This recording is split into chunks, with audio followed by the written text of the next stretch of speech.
नमस्कार दोस्तों, मैं हूं दिलीप और आप देख रहे हैं न्यूज़ ऑल अपडेट। जैसा कि राजस्थान की फेमस होलियों में से एक है पावटा की होली और यहां डोलची होली खेली जाती है। कब से कैसे खेली जा रही है, हमारे साथ कुछ लोग हैं पावटा के, आइए इनसे बात करते हैं। क्या नाम है सर आप? हाँ जी, क्या नाम है सर आपका? मैं हरदेव पावटा, जिला परिषद सदस्य दौसा। मैं हरदेव पावटा, जिला परिषद सदस्य दौसा जी। मेरे गांव पावटा में सैकड़ों वर्षों पूर्व सामाजिक संघर्ष के दौरान अपने हक और अधिकारों की लड़ाई लड़ते हुए बल्लू सैयद शहीद हुए थे।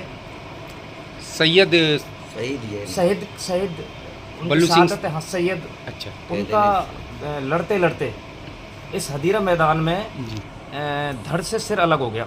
सिर अलग होने के बाद भी वो निरंतर बिना सिर के, बिना मुंड के लड़ाई लड़ते रहे और वीर गति को प्राप्त हुए।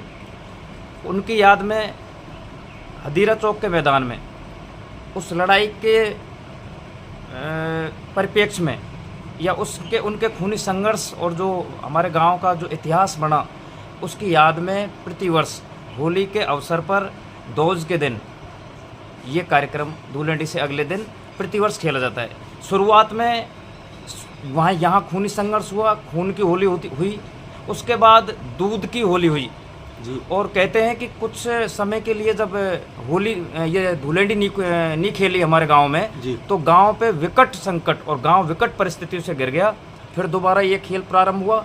अब क्योंकि दूध की व्यवस्था गांव में इतनी हो नहीं सकती थी, तो उसके बाद ये पानी से हम इस डोलची मेले को खेलते हैं। चमड़े की डोलची होती है, नंगी पीठ होती है और मैदान में हमारे गुर्जर समाज के दो गोत, अच्छा। दनगस और पीलवाड़ गोत, जी। उनकी सेनाएं, जी। उनको सेना कह सकते हैं, या उनका समूह आपस में एक दूसरे के चमड़े की डोलची में पानी भर करके और पीठ पर पूरी ताकत के साथ प्रहार करता है। महिला पुरुष दोनों खेलते हैं। लड़ाई जैसा संघर्ष अभी भी होता है।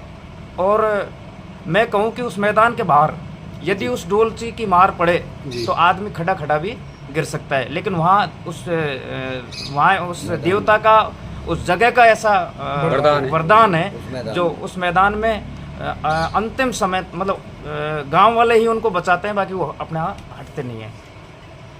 अच्छा, दो जैसे आप बता रहे हो दो गोत्र के लोग ये जी, होते हैं, तो दनगस महिला पीलवाड़। पुरुष दोनों होते हैं।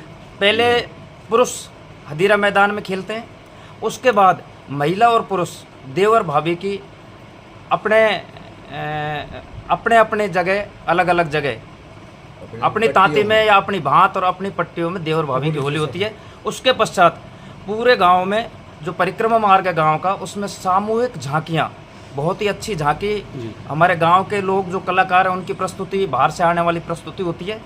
उसमें 2 से 3 घंटे लगते हैं और चूँकि बहुत ज़्यादा मेहमान, हज़ारों की संख्या में हमारे गाँव में लोग आते हैं, तो उन घरों में पकवान बनते हैं, अच्छा भोजन तैयार होता है, मेहमान नवाजी करते हैं, मेहमान नवाजी होती है। और उसके बाद रात में नौटंकी कहते हैं जो नाटक होता है, उसका कार्यक्रम पूरी रात चलता है। इस तरह हम इस डोलची पर्व को मनाते हैं। क्या ये संघर्ष जो हुआ था उस वक्त जो शहीद हुए थे, तो ये होली का ही वक्त था उस वक्त? जी, ये दोज का दिन, दोज पे ही हुआ था ये संघर्ष? हाँ, धूलेंडी के अगले दिन।